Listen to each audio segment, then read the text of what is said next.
Hello, bienvenue dans cette nouvelle vidéo du lundi.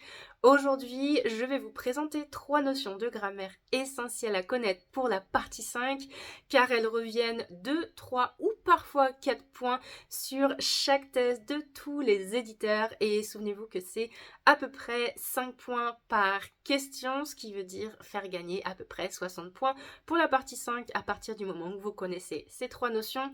Donc on s'y attaque, let's go! On commence par les familles de mots. Par famille de mots, j'entends réussir à faire la différence entre adjectif et adverbe. En réalité, la règle, elle est très simple au TOEIC. Devant un verbe, on a un adverbe et devant un nom, on a un adjectif. Donc on passe à la question 106. Dans cette question 106, on voit qu'on a le choix entre naturally, natural, nature et naturalist. On va regarder ce qui suit l'espace. En l'occurrence, on a element. Element, c'est un nom. Devant un nom, on a un adjectif. Et donc ici, l'adjectif, c'est natural. Ça a pris quelques secondes, environ 10 secondes. Ça aurait pris un petit peu moins si je n'avais pas lu. Donc 5 points, hop, dans la poche. On passe à la question suivante. Ici, nous voyons que en réponse, on a le choix entre welcoming, welcome, welcomed et welcomes. On regarde ce qui suit, ce qui précède l'espace. Ici, nous voyons que ce qui précède, c'est tout. Tout appelle dans 90% des cas une base verbale. Ici, la réponse est donc la B, to welcome. Bon, la deuxième notion qui revient régulièrement dans tous les tests, ce sont les temps. Pas de panique au TOEIC, les temps demandés sont très basiques. Il y a le prétérit, le présent perfect, rarement le past perfect. Et puis futur et going to, avec will et going to. Maintenant, l'avantage, c'est que, encore une fois, dans les phrases, vous avez toujours l'indication de la réponse. Le prétérit va toujours être annoncé par un mot comme yesterday, the day before, etc. Le present perfect sera toujours annoncé par quelque chose qui a commencé avant maintenant et qui a un impact ou qui continue maintenant. Et puis les futurs seront annoncés directement dans les questions et généralement, vous n'aurez pas à choisir entre will et going to. Ce sera soit l'un, soit l'autre. Ça facilite les choses. Allez, pareil, je vous montre 2 exemples pour qu'on puisse creuser tout ça et mieux comprendre. Premier exemple pour cette notion des temps.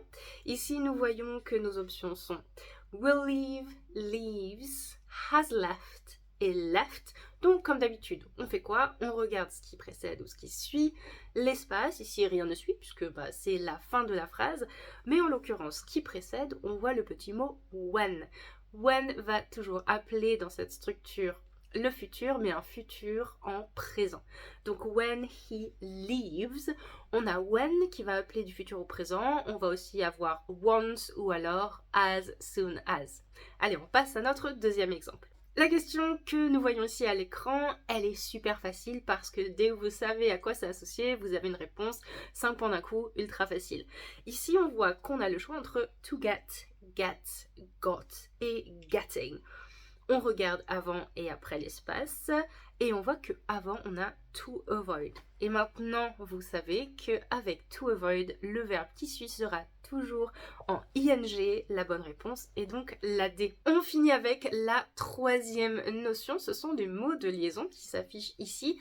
Et il n'y en a pas beaucoup qui reviennent au TOEIC, donc c'est facile de s'en souvenir. Et au-delà de connaître leur signification, si vous oubliez la signification, c'est pas grave, à partir du moment où vous savez où est-ce qu'il se place dans la phrase, je vous montre ça tout de suite. Alors, ce premier exemple, il est parfait parce que nous avons des associations de mots pour ces mots de liaison. On voit qu'on a only if, suivi de either, both et not only. Certains de ces mots ont des associations, c'est-à-dire qu'ils attendent des petits mots qui suivent. Avec only if, non. Par contre, either, au TOEIC, va systématiquement être associé à or. Both à and, not only à but also. Donc ici, nous voyons qu'après l'espace, on a and, ce qui signifie que la bonne réponse, c'est la C. Both, quelques secondes encore une fois, c'est fini, on peut passer à l'exemple prochain. Pour notre deuxième exemple, nous avons le choix entre both, even, ahead and weather. Both, j'ai déjà présenté l'association, pas de problème. Even peut être associé à even if ou alors even when. Ahead, rien associé avec. et whether AutoX sera presque systématiquement associé à or. Whether or. Ici, on constate que nous avons when et le seul qui peut marcher avec when, c'est even. Donc là, B était la bonne réponse. Encore une fois, ça n'a pris que quelques secondes, 5 points supplémentaires. Facile, c'est réglé. Et voilà, j'espère que ces 3 notions de grammaire vous ont aidé et qu'elles vont effectivement vous permettre à gagner plein de points à la partie 5 du reading. Si vous avez aimé cette vidéo, n'hésitez pas à vous abonner, à cliquer sur j'aime et je vous retrouve lundi pour une nouvelle vidéo.